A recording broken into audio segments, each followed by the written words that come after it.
16 বছরে আমরা সাংবাদিকতার নামে অপসাংবাদিকতা দেখতে পেয়েছি। বিশেষ করে আমাদের ইলেকট্রনিক মিডিয়া এবং প্রিন্ট মিডিয়াগুলোতে বাংলাদেশের যে মিডিয়াগুলো রয়েছে তাদের নিজের ব্যক্তিত্বকে কোরবানি দিয়ে, নিজের ব্যক্তিত্বকে বিসর্জন দিয়ে হলুদ মিডিয়ায় পরিণত হয়েছে এবং হলুদ মিডিয়ায় পরিণত হয়ে ক্ষান্ত হয়। তারা নিজেদেরকে হলুদ মিডিয়ার উৎসবে পরিণত করেছে। যারা যে সকল সংবাদ উপস্থাপন করেছে সকল হলুদ সংবাদ উপস্থাপন করেছে। এ ধরনের একটি বক্তব্য দিয়েছেন জুলাই আন্দোলনের অন্যতম সমন্বয়ক সাদেক কায়েম। তিনি একাধারে ইসলামী ছাত্র শিবিরের একজন নেতা। তিনি এক অনুষ্ঠানে এই বক্তব্য দিয়েছেন। চলুন সাদেক কায়েম তার বক্তব্যে আর কি বলেছেন মিডিয়ার উদ্দেশ্যে একটু দেখে নেই। আপনারা জানেন, বিগত 16 বছরে আমরা সাংবাদিকতার নামে অপসাংবাদিকতা দেখতে পেয়েছি। বিশেষ করে আমাদের ইলেকট্রনিক মিডিয়া এবং প্রিন্ট মিডিয়াগুলোতে সাংবাদিকতা এবং সাংবাদিকতা যে মহান পেশা, সেটার প্রতি মানুষের যে আস্থা, সে আস্থা তৈরি না করে বরং তার আস্থার সংকট তৈরি করেছে। এবং বিশেষ করে 2013 সালের শাহবাগে গণজাগরণ মঞ্চের মাধ্যমে এই দেশে সাংবাদিকতার যে মহান পেশা, সেটাকে একটা অনেক ক্ষেত্রে একপাক্ষিক সাংবাদিকতা এবং হলুদ সাংবাদিকতার সেই প্রভাবটা আমরা সেলিব্রেশন করতে দেখতে পেয়েছি। কিন্তু এর মধ্যেও আমরা কিছু সাহসী সাংবাদিকদের দেখতে পেয়েছি যারা সবসময় স্রোতের প্রতিকূলে চলেছে, যারা সবসময় তাদের শীত দ্বারাকে উঁচু রেখেছে। এবং এই ক্ষেত্রে আমরা মাল্টিমিডিয়া সাংবাদিক যারা আছে এবং ক্যাম্পাস সাংবাদিক যারা আছে তাদের অগ্রণী ভূমিকা আমরা দেখতে পেয়েছি। 24-এর ছাত্র জনতার অভ্যুত্থানের শুরু থেকে ক্যাম্পাস সাংবাদিক এবং মাল্টিমিডিয়া সাংবাদিক যারা ছিল তাদের সাথে আমি শুরু থেকে কানেক্টেড ছিলাম। ক্যাম্পাসে দীর্ঘদিন ধরে অ্যাক্টিভিজম এবং সামগ্রিক বিষয়ে ক্যাম্পাস সাংবাদিক এবং মাল্টিমিডিয়া সাংবাদিকরা আমাদেরকে সার্বিকভাবে সহায়তা করেছে। এই আন্দোলনের 24-এর ছাত্র জনতার অভ্যুত্থানের শুরু থেকে 5 জুন থেকে 36 জুলাই পর্যন্ত নীতি নির্ধারণ এবং মাঠ পর্যায়ের সমন্বয়ের সাথে আমি যুক্ত ছিলাম। এই ক্ষেত্রে মাল্টিমিডিয়া সাংবাদিকরা শুধুমাত্র আমাদেরকে আমাদের যে বয়ানগুলো আছে, আমাদের যে বক্তৃতা বিবৃতিগুলো আছে, সেগুলো তারা প্রচার করেননি, একই সাথে আমাদেরকে পরামর্শ দিয়েছেন।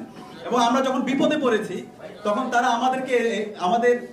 আমাদের কাছে এসে তারা আমাদেরকে সেভ করে তারা আমাদেরকে নিরাপদ জায়গায় আমাদেরকে নিয়ে গিয়েছেন।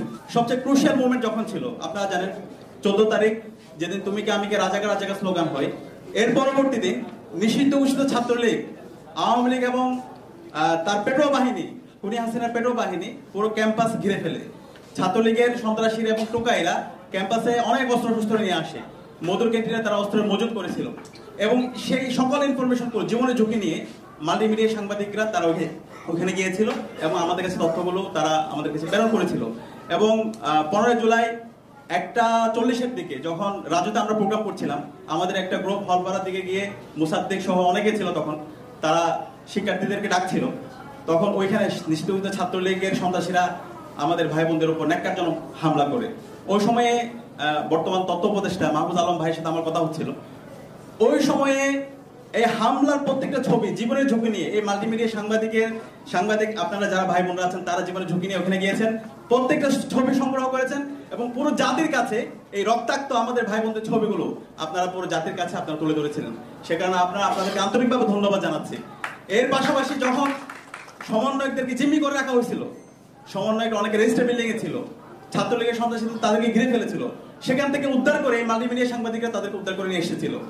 এবং এর পরবর্তীতে 16 জুলাই শহীদ মিনারে যে একটা বিস্ফোরণ হয়েছিল, সেখানেও মাল্টিমিডিয়া সাংবাদিকরা তারা আমাদের সব মিডিয়াগুলো, আমাদের সব তথ্যগুলো তারা জাতির কাছে তারা পেশ করেছিল। একইভাবে 17 জুলাই যে গাইবানা জানাজা হয়েছিল, গাইবানা জানাজা হামলা এবং ক্যাম্পাস যখন বন্ধ হয়ে যাচ্ছিল, শিক্ষার্থীরা যখন হল থেকে যাচ্ছিল, তখন নিষিদ্ধ ঘোষিত ছাত্রলীগের সন্ত্রাসীরা আমাদের ভাই বোনদের উপর ন্যাক্কারজনক হামলা করছিল শাহবাগে, পলাশীতে, এরপরে হচ্ছে কাটাবনের মোড়ে। সেখানে আমাদের মাল্টিমিডিয়া সাংবাদিকরা তারা প্রাচীর হয়ে দাঁড়িয়েছিল, তারা ওইখানে আমাদের ভাই বোনদেরকে নিরাপদে বের হওয়ার জন্য তারা ব্যবস্থা করেছিল। একই সাথে 18 জুলাই যেদিন ঢাকা বিশ্ববিদ্যালয় ক্যাম্পাস বন্ধ হয়ে গেছে, যেখান থেকে আন্দোলন শুরু হয়েছে সেই ক্যাম্পাস বন্ধ, পরবর্তীতে আন্দোলনটা সারা দেশে ছড়িয়ে দেওয়া এবং প্রাইভেট ইউনিভার্সিটি সহ সবাইকে এঙ্গেজ করা, এই ক্ষেত্রে এই তথ্যগুলো সবার কাছে পৌঁছানো এবং প্রাইভেট ইউনিভার্সিটির ওই জায়গায় গিয়ে তথ্যগুলো সংগ্রহ করার ক্ষেত্রে আমরা মাল্টিমিডিয়া সাংবাদিকের গুরুত্বপূর্ণ আমরা ভূমিকা দেখতে পেয়েছি। এবং 19 তারিখ ইন্টারনেট ব্ল্যাক আউট এবং কারফিউ চলাকালীন সময়ে যখন আমরা কি করবো বুঝতে পারছিলাম না, সেই সময় যখন আমরা 9 দফা তৈরি করলাম, 9 দফা তৈরি করার পরে যখন আমাদের প্রত্যেকটা মিডিয়া হাউসে সবগুলো মিডিয়া হাউসে যাওয়ার সুযোগ ছিল না, এক্ষেত্রে আমাদের মাল্টিমিডিয়া সাংবাদিক অনেকের সাথে পরিচয় ছিল, ক্যাম্পাস সাংবাদিকদের সাথে পরিচয় ছিল। আমরা ভাইদেরকে ফোন করার সাথে সাথে তারা আমাদের রেসপন্স করেছিল এবং আমাদের প্রেস রিলিজ 9 দফা তারা নিয়ে মিডিয়া হাউসগুলোতে তাদের জায়গা থেকে, তাদের নেটওয়ার্ক থেকে ওনারা এই প্রেস রিলিজগুলো পৌঁছে দেওয়ার জন্য আপ্রাণ চেষ্টা করেছিল। এবং এই 19 তারিখ থেকে 25 তারিখ পর্যন্ত আপনারা জানেন বাংলাদেশে একটা গণহত্যা এবং শিশু হত্যা সংঘটিত হয়েছে, ইন্টারনেট ব্ল্যাক আউট, এবং আমাদের ইলেকট্রনিক মিডিয়াগুলোতে প্রতিনিয়ত প্রপাগান্ডা করা হচ্ছিল। সেই সময়ে প্রত্যেকটা জায়গায় গণহত্যার ফুটেজগুলো সংগ্রহ করা, ভিডিওগুলো সংগ্রহ করা, সেই কাজটা আমাদের মাল্টিমিডিয়ার যারা আমাদের সাংবাদিক ভাই এবং বোনেরা আছেন তারা সংগ্রহ করেছিল এবং আমাদেরকে অনেক ক্ষেত্রে পেন ড্রাইভে করে আমাদেরকে সেগুলো পৌঁছে দিয়েছিল। এবং আমাদের এই যখন আব্দুল কাদেরের 9 দফা আমরা যখন পেন ড্রাইভে করে নিয়ে এসেছিলাম, তখন কোনো জায়গায় ইন্টারনেট ছিল না, কিন্তু আমাদের বিদেশি যে মিডিয়াগুলো ছিল, এখানে শফিক ভাই আছে, এপির অফিসে আমরা গিয়েছিলাম, সেখানে আমরা গুরুত্বপূর্ণ সহায়তা পেয়েছিলাম এবং এর মাধ্যমে আমাদের এই 9 দফা এবং 9 দফার ভিডিওগুলো বিশ্বব্যাপী ছড়িয়ে পড়েছিল।